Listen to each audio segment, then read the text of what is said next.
1995년 2월 런던 37세의 프리랜서 기자 한 명이 인디펜던트 신문사 편집장 앞에 앉아 있었습니다. 신문사는 그녀에게 30대 싱글 여성의 일상을 실명으로 쓰라고 요청했습니다. 그녀는 고개를 저었습니다. 대신 이렇게 말했습니다. 가상의 인물을 하나 만들겠다고. 편집장은 수락했습니다. 며칠 뒤 신문 한 구석에 작성자 이름이 없는 칼럼이 실렸습니다. 제목은 브리짓 존스의 일기. 30대 여성이 자신의 몸무게, 음주량, 흡연 개비수를 적고 직장 상사에 대한 감정을 기록하는 짧은 글이었습니다. 이 칼럼은 몇 주 안에 종료될 예정이었습니다. 그런데 종료되지 않았습니다. 30년이 지난 지금 그 칼럼은 40개국에서 1,500만 부가 팔린 소설이 되었고 4편의 영화로 만들어져 9억 달러에 가까운 흥행 수입을 기록했습니다. 칼럼을 쓴 여자의 이름은 헬렌 필딩. 이것은 요크셔 직물 공장 옆에서 태어난 소녀가 전 세계 여성의 마음을 사로잡기까지의 이야기입니다. 1958년 2월 19일 잉글랜드 북부 웨스트 요크셔주의 작은 도시 몰리 리즈 외곽에 자리한 이 마을은 직물 공장이 줄지어 선 노동자의 도시였습니다. 공장 굴뚝에서 나는 기름 냄새와 실 뽑는 기계의 진동이 마을 전체에 깔려 있었습니다. 그 공장들 사이에서 한 여자아이가 태어났습니다. 아버지는 집 바로 옆에 붙어 있던 직물 공장의 전무이사였습니다. 광부들이 입는 재킷 용천을 생산하는 공장이었습니다. 어머니 넬리는 가정주부였고 헬렌에게는 형제자매가 3명 있었습니다. 아버지가 퇴근하면 옷에서 기름과 섬유먼지 냄새가 났을 것입니다. 그것이 어린 헬렌에게는 아버지의 냄새였습니다. 헬렌은 웨이크필드 여자 고등학교에 다녔습니다. 웨이크필드 그래머 스쿨 재단 소속의 사립학교였습니다. 직물 공장 전무의 딸이 사립학교에 다닌다는 것은 그 가정이 노동자 마을에서 중산층의 위치에 있었음을 뜻했습니다. 공장 노동자의 아이들과 같은 거리를 걸으면서 다른 교복을 입는 생활. 헬렌은 이 경계에서 자랐습니다. 졸업 후 헬렌은 옥스퍼드 대학교 세인트 앤스 칼리지에 입학하여 영문학을 전공했습니다. 요크셔의 직물 도시에서 옥스퍼드 대학 캠퍼스까지 기차로 몇 시간이면 닿는 거리였지만 두 세계 사이의 간극은 그보다 훨씬 넓었을 것입니다. 처음으로 자신이 자란 세계 바깥을 본 순간이었습니다. 1978년 옥스퍼드 재학 중이던 헬렌은 옥스퍼드 랩이라는 코미디 극단에 참여했습니다. 이 극단은 그의 에든버러 페스티벌 무대에 올랐고 함께 무대에 선 동료 중에는 훗날 미스터 빈으로 세계적 명성을 얻는 로안 애킨슨, 그리고 노팅힐과 러브 액추얼리의 각본가 리처드 커티스가 있었습니다. 헬렌은 배우가 아니었습니다. 무대 뒤에서 소품을 나르고 대본을 정리하는 역할이었습니다. 조명이 꺼진 무대 뒤에서 관객의 웃음소리를 듣는 경험. 그것은 그녀에게 코미디의 구조와 타이밍, 그리고 웃음 속에 진심을 담는 법을 가르쳤습니다.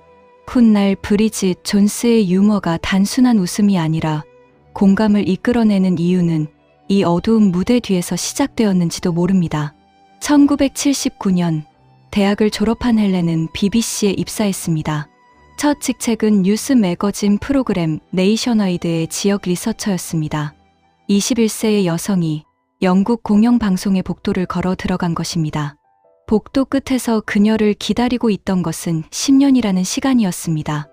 BBC에서 헬렌은 리서처에서 프로덕션 매니저, 그리고 디렉터로 올라갔습니다. 어린이 프로그램, 오락 프로그램, 시사 프로그램을 넘나들며 텔레비전이라는 매체의 안과 밖을 익혔습니다. 카메라가 어떤 각도에서 사람의 감정을 가장 잘 포착하는지, 어떤 편집이 시청자의 눈을 붙드는지를 몸으로 배운 시간이었습니다. 그러나 1980년대 BBC 내부는 젊은 여성에게 안전한 곳이 아니었습니다. 헬렌은 훗날 BBC 시절을 회고하며 남성 동료들이 대화 도중 여성의 몸을 만지는 일이 일상적이었다고 증언했습니다. 그녀는 그것이 당시에는 그저 적응해야 하는 것이었다고 말했습니다. 항의하면 예민한 사람이 되고 침묵하면 동의한 것이 되는 구조. 분노보다 체념이 먼저 배어드는 환경이었습니다. 1982년 헬렌의 아버지가 세상을 떠났습니다. 헬렌은 24세였습니다. 집 옆에 붙어있던 공장, 광부 제키숑 천을 만들던 그 공장의 전무이사가 더 이상 출근하지 않게 되었습니다. 어머니 넬리는 요크셔에 남았고 헬렌은 런던에서 일을 계속했습니다. 주말에 기차를 타고 요크셔로 돌아갈 때마다 공장은 여전히 돌아가고 있었지만 아버지의 사무실 불은 꺼져 있었습니다. 아버지를 잃은 지 3년 뒤인 1985년 헬렌에게 전환점이 찾아왔습니다. BBC의 자선 프로젝트 코믹 릴리프가 동아프리카 수단의 난민 캠프에서 생방송을 기획했고 헬렌이 그 방송의 프로듀서 겸 디렉터로 발탁된 것입니다. 27세의 여성 PD가 아프리카 난민 캠프에서 위성 생방송을 지휘하게 되었습니다. 수단 동부의 난민 캠프, 텐트 사이로 아이들이 맨발로 걸어 다녔고 먼지 바람이 카메라 렌즈를 덮었습니다. 헬렌은 모니터 앞에 앉아 런던 스튜디오와 이성으로 연결된 화면을 확인했습니다. 모니터 속 난민 아이의 눈과 모니터 밖 자신의 눈이 마주치는 순간이 있었을 것입니다. 런던의 사무실에서 보던 세계와는 완전히 다른 현실이었습니다. 코믹 릴리프 생방송은 100만 파운드의 기부금을 모았습니다. 헬렌은 이후에도 아프리카에서 코믹 릴리프 다큐멘터리를 2편 더 제작했습니다. 그 과정에서 반복적으로 목격한 장면이 있었습니다. 연예인들이 카메라 앞에서 눈물을 흘리고 카메라가 꺼지면 표정이 바뀌는 순간, 유명인의 자선 활동이 가진 진심과 허상, 그 경계를 그녀는 가까이에서 지켜보았습니다. 이 경험은 훗날 그녀의 첫 번째 소설의 배경이 됩니다. 1990년 헬렌은 11년간 몸담았던 BBC를 떠났습니다. 32세였습니다. 매달 통장에 들어오던 월급과 명함에 새겨진 직함을 내려놓는 결정이었습니다. 주변에서는 왜 안정적인 자리를 버리느냐고 물었을 것입니다. 헬렌은 프리랜서 기자로 전향하여 선데이 타임스, 인디펜던트, 텔레그래프 등 여러 신문의 칼럼과 기사를 기고하기 시작했습니다. BBC를 떠난 직후 헬렌은 아프리카에서의 경험을 바탕으로 소설을 쓰기 시작했습니다.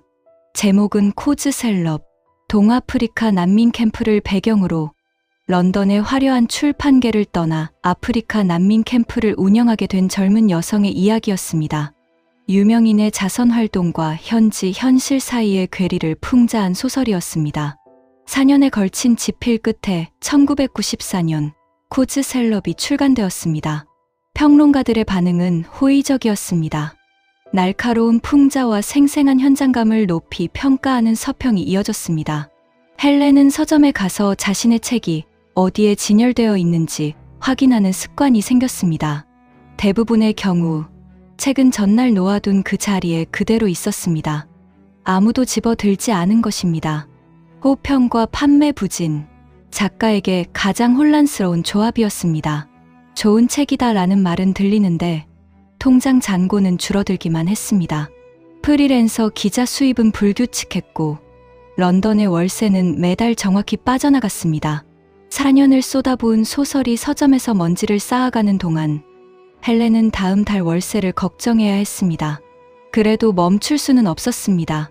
헬렌은 두 번째 소설을 구상하기 시작했습니다. 카리브해를 배경으로 한 문화 충돌 풍자 소설이었습니다. 그러나 집필은 더디게 진행되었습니다. 한 문단을 쓰고 지우고 다시 쓰고 다시 지우는 날들이 이어졌습니다.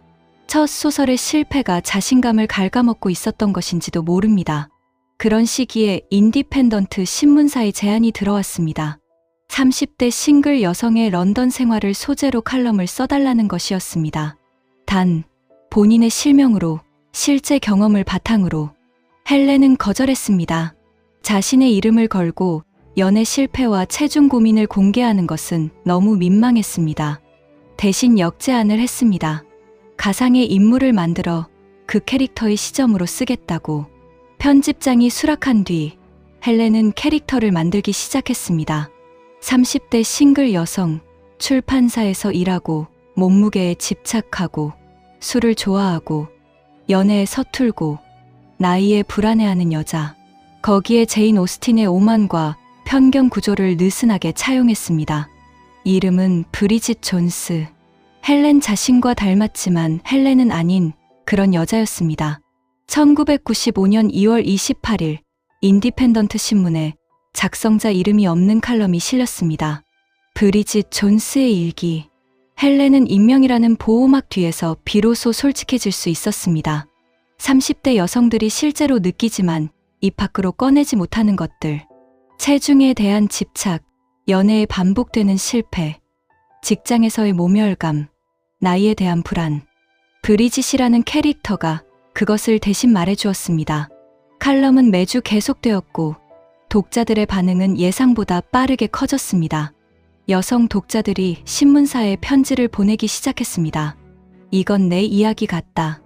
헬렌은 이 칼럼이 몇 주 안에 종료될 것이라고 생각했지만 편지는 점점 늘어났고 신문사는 연재를 계속해달라고 요청했습니다.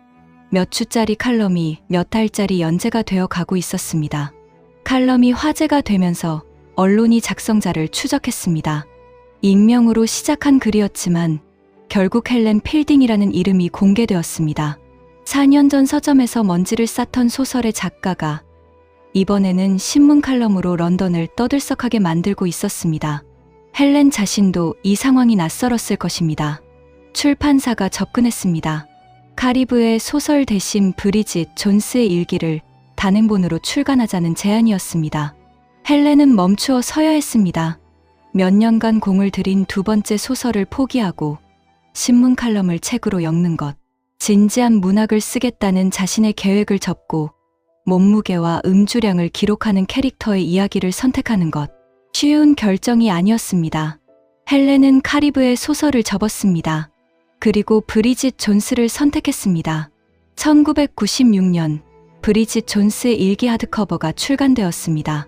평론가들의 반응은 나쁘지 않았습니다. 그러나 판매 실적은 보통 수준이었습니다. 헬렌은 또다시 서점에 들러 자신의 책을 확인하는 날들을 보냈습니다. 2년 전과 같은 풍경이 반복되는 것처럼 느껴졌을 것입니다. 그러나 1997년 페이퍼백이 출간되면서 모든 것이 바뀌었습니다.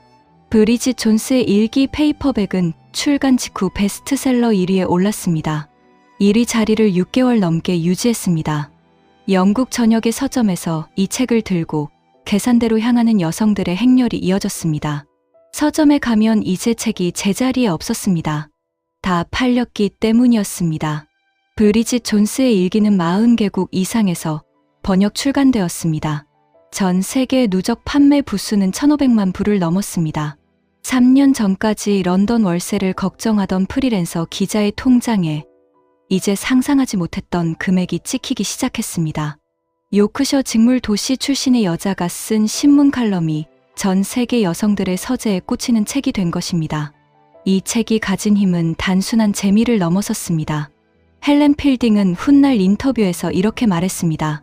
브리짓 존스의 성공 비결은 우리가 되어야 한다고 기대받는 모습과 실제 우리의 모습 사이의 간극을 건드린 것이다. 완벽하지 않은 여성이 완벽하지 않은 채로 살아가는 이야기.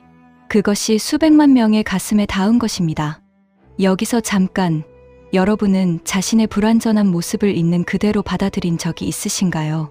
브리짓 존스가 전 세계 여성들에게 사랑받은 이유는 완벽해지려는 노력이 아니라 불완전한 자신을 인정하는 용기에 있었습니다. 이 이야기가 공감되신다면 좋아요를 눌러주세요. 1999년 11월 헬렌은 속편 브리짓 존스, 이성의 끝자락을 출간했습니다. 이 책 역시 베스트셀러에 올랐습니다.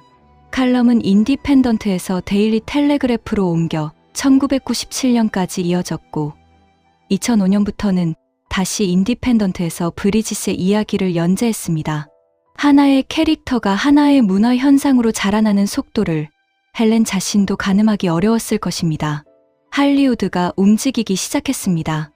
영국 제작사 워킹 타이틀 필름즈가 브리짓 존스의 일기 영화화 판권을 확보했습니다. 각본 작업이 시작되었고 헬렌 필딩 본인도 각본팀에 합류했습니다. 함께 각본을 쓴 사람 중에는 1978년 에든버러 페스티벌에서 무대 뒤를 함께 누볐던 옥스퍼드 시절 동료 리처드 커티스가 있었습니다. 17년 전의 인연이 각본 위에서 다시 만난 것입니다. 캐스팅이 발표되었을 때 영국은 술렁였습니다. 브리짓 존스 역의 미국 텍사스 출신의 배우 르네 제리거가 선택된 것입니다. 영국 국민 캐릭터를 미국인이 연기한다는 사실에 언론과 대중이 거세게 반발했습니다.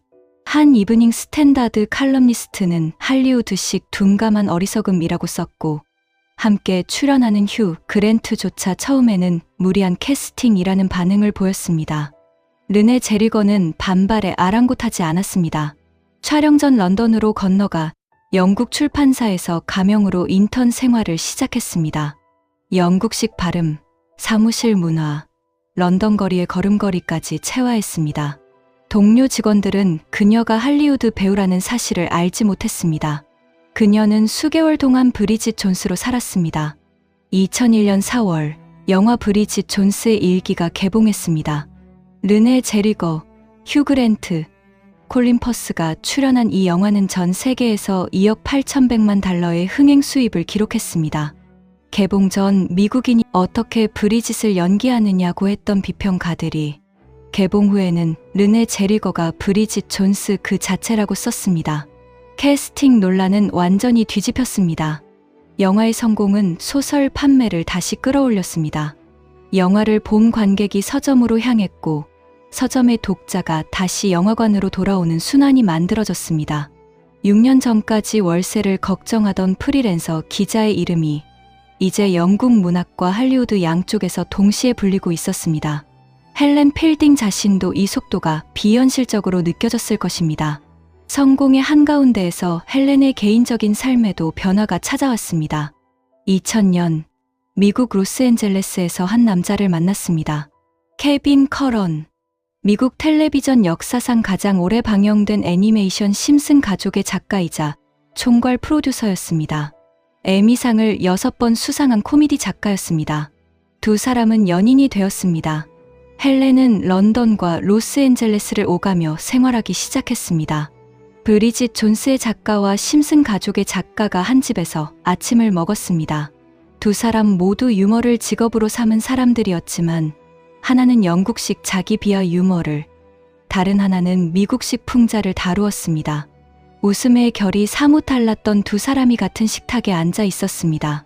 2003년 헬렌은 브리짓 존스가 아닌 다른 작품을 세상에 내놓았습니다. 코미디 스파이 소설 올리비아 줄스와 과잉 상상력이었습니다. 마이애미, 로스앤젤레스, 수단을 배경으로 한 이 소설은 브리짓 존스와는 전혀 다른 장르였습니다. 헬렌은 브리짓이 아닌 다른 이야기도 쓸 수 있다는 것을 증명하고 싶었을 것입니다. 그러나 독자들의 반응은 냉담했습니다. 사람들이 원하는 것은 올리비아 줄스가 아니라 브리짓 존스였습니다. 2004년 2월 헬렌은 46세의 나이에 아들 데시에를 출산했습니다. 같은 해 영화 브리짓 존스 열정과 오해가 개봉하여 전 세계에서 2억 6,200만 달러를 벌어들였습니다. 병원 침대에서 갓 태어난 아들을 안고 있는 동안 전 세계 영화관에서는 브리짓 존스가 스크린 위를 걸어 다니고 있었습니다. 작가로서의 절정과 어머니로서의 시작이 동시에 찾아온 해였습니다. 2006년 7월 헬렌은 48세의 나이에 딸 로미를 낳았습니다.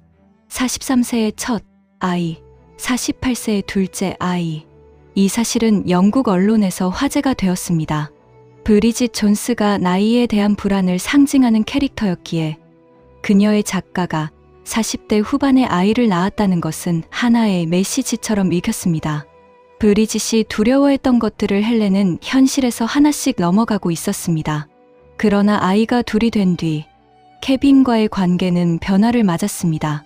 두 사람은 약 9년간 함께 생활한 뒤 별거에 들어갔습니다. 정식 결혼은 하지 않았던 것으로 알려져 있습니다. 헬렌은 두 아이를 데리고 런던으로 돌아왔습니다.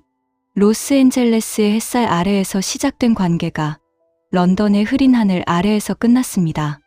여러분, 헬렌 필딩의 이야기가 흥미로우셨다면 좋아요와 구독 부탁드립니다.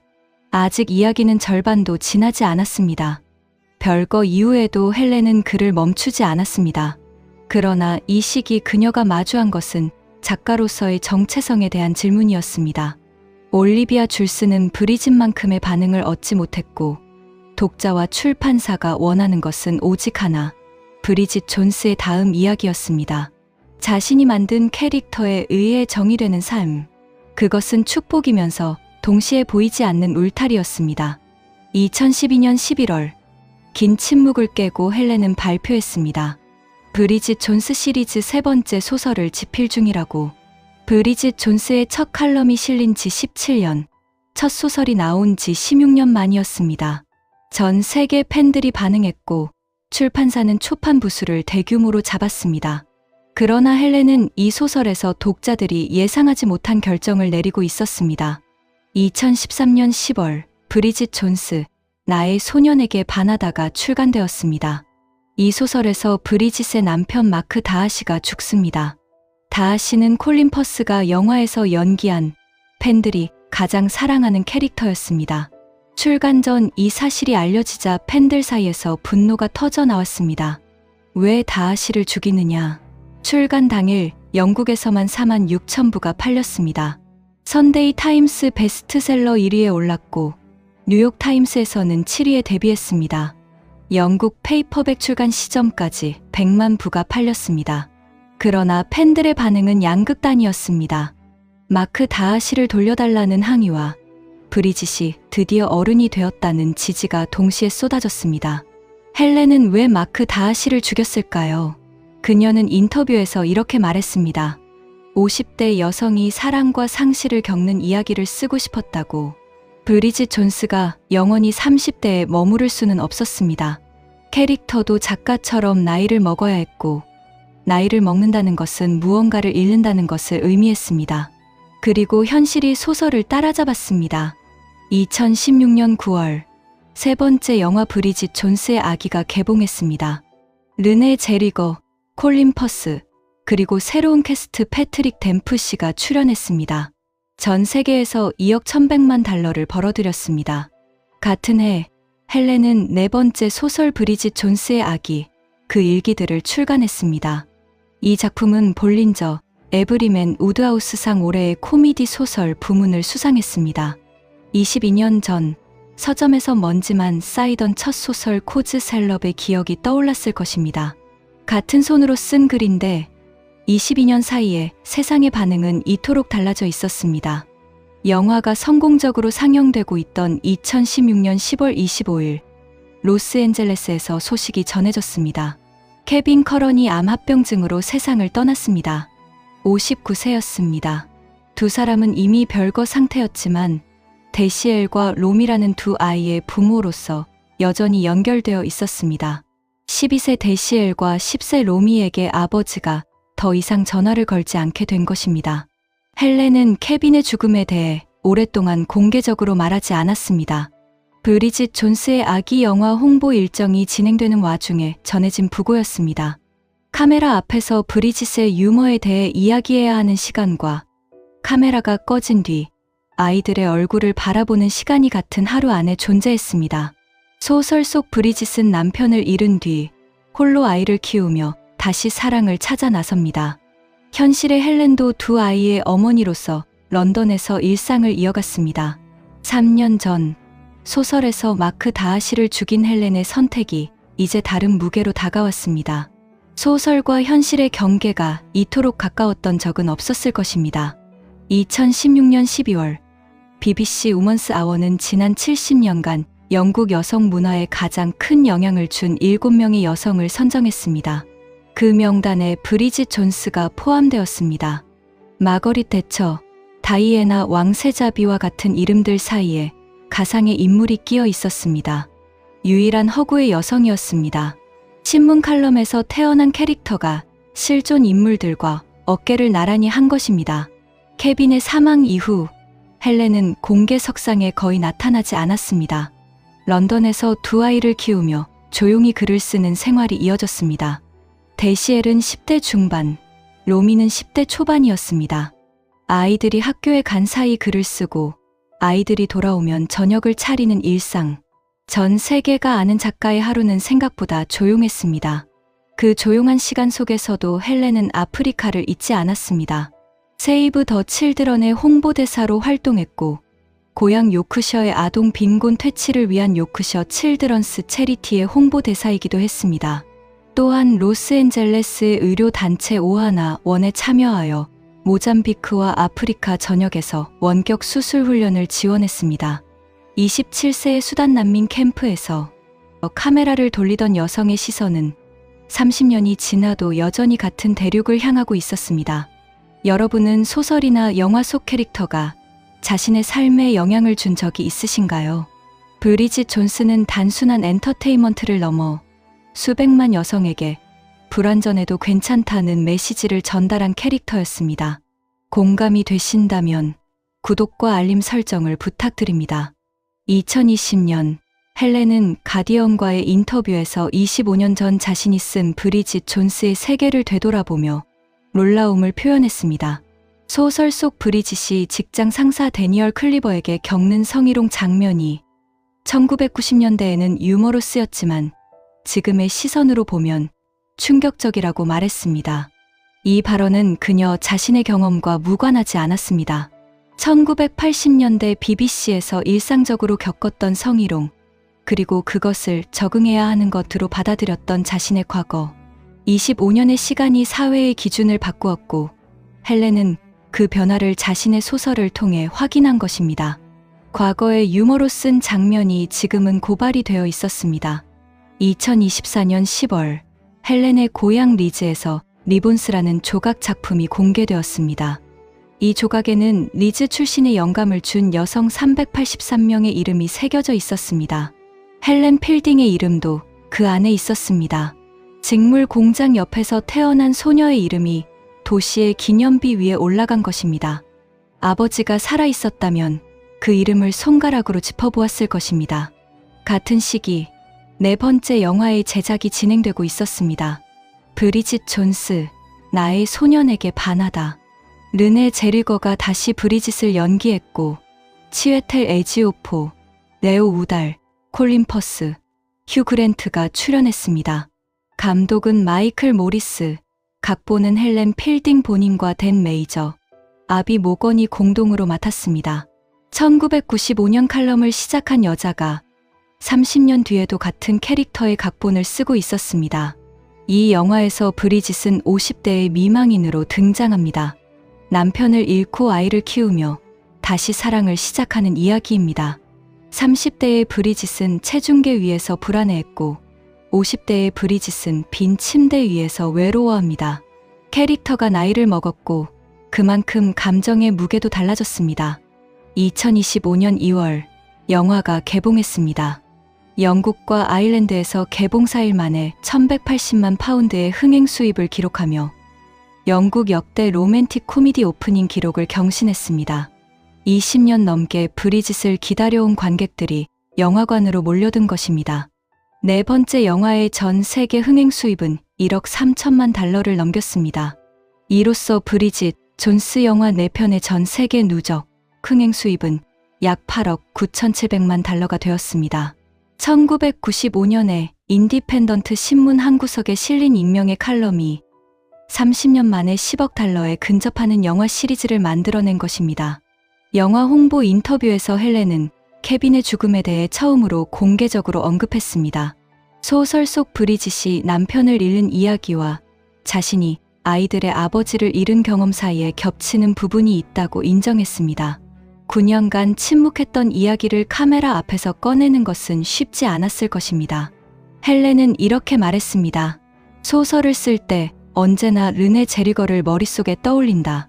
1995년 익명의 칼럼으로 시작된 캐릭터가 30년이 지난 뒤에도 특정 배우의 얼굴로 살아 숨쉬고 있었습니다. 작가와 배우가 30년간 하나의 캐릭터를 공유한 것입니다. 2025년 인터뷰에서 헬렌은 브리짓에 대해 한마디 더 남겼습니다. 브리짓은 여성에게 성적 유통기한 같은 것은 없다는 생각을 부수고 싶었다. 50대의 브리짓이 다시 사랑을 시작하는 것은 30대의 브리짓이 체중계에 올라가던 것만큼이나 용감한 행위였습니다. 나이가 달라졌을 뿐 불완전한 자신을 드러내는 용기는 동일했습니다. 헬렌 필딩의 생애에서 가장 흥미로운 점은 그녀의 실패가 매번 다음 성공의 재료가 되었다는 것입니다. 아프리카 난민 캠프의 경험은 코즈 셀럽이 되었고, 코즈 셀럽의 상업적 실패는 브리짓 존스를 선택하게 만든 계기가 되었습니다. 카리브의 소설의 포기는 칼럼이라는 새로운 형식을 받아들이게 했고, 올리비아 줄스의 냉대는 결국 브리짓 시리즈로 돌아오게 만들었습니다. 케빈 커런과의 이별과 사별도 마찬가지였습니다. 소설 속 마크 다하시의 죽음은 단순한 이야기 장치가 아니라 상실을 겪은 작가가 상실을 다루는 방식이었습니다. 헬렌은 자신의 아픔을 직접 고백하는 대신 브리짓이라는 캐릭터에게 그 짐을 넘겼습니다. 그리고 브리짓은 그 짐을 지고도 다시 일어났습니다. BBC에서 11년을 보내고 프리랜서로 전향한 결정, 카리브의 소설을 접고 브리짓 존스를 선택한 결정, 마크 다하시를 죽이는 결정, 50대의 브리짓을 다시 쓰는 결정. 헬렌의 경력에서 가장 중요한 순간들은 모두 안전한 길 대신 위험한 길을 선택한 순간이었습니다. 그녀는 늘 경계에 서 있었습니다. 노동자 마을과 사립학교의 경계, 요크셔와 옥스퍼드의 경계, 텔레비전과 문학의 경계, 런던과 로스앤젤레스의 경계, 유머와 진심의 경계. 어느 한쪽에 완전히 속하지 못한 채 양쪽을 오간 삶이었습니다. 그리고 브리짓 존스라는 캐릭터는 바로 그 경계 위에서 태어났습니다. 헬렌은 자신의 삶을 직접적으로 소설에 쓰지는 않았습니다. 그러나 소설은 항상 그녀의 삶을 한 발짝 뒤에서 따라갔습니다. 30대의 불안은 브리짓 존스의 일기가 되었고, 40대의 모성은 브리짓 존스의 아기가 되었고, 50대의 상실은 브리짓 존스, 나의 소년에게 반하다가 되었습니다. 작가의 나이가 바뀔 때마다 캐릭터의 세계도 함께 바뀌었습니다. 2004년 BBC 여론조사에서 헬렌 필딩은 영국 문화에 가장 큰 영향을 끼친 인물 29위에 올랐습니다. 그러나 정작 헬렌 자신은 그런 수치에 관심이 없었을 것입니다. 그녀가 가장 오래 붙들고 있었던 질문은 순위가 아니라 자신이 브리짓 존스의 작가 이상의 무언가가 될 수 있는가 하는 것이었습니다. 그 질문에 대한 답은 아직 나오지 않았는지도 모릅니다. 헬렌 필딩은 완벽한 사람이 아니었습니다. 첫 소설은 실패했고, 두 번째로 구상한 소설은 완성하지 못했고, 연인과의 관계는 끝났고, 자신의 가장 유명한 캐릭터로부터 평생 자유롭지 못했습니다. 그러나 그녀는 불완전한 자신을 불완전한 캐릭터에 담아 세계와 소통하는 방법을 찾아낸 사람이었습니다.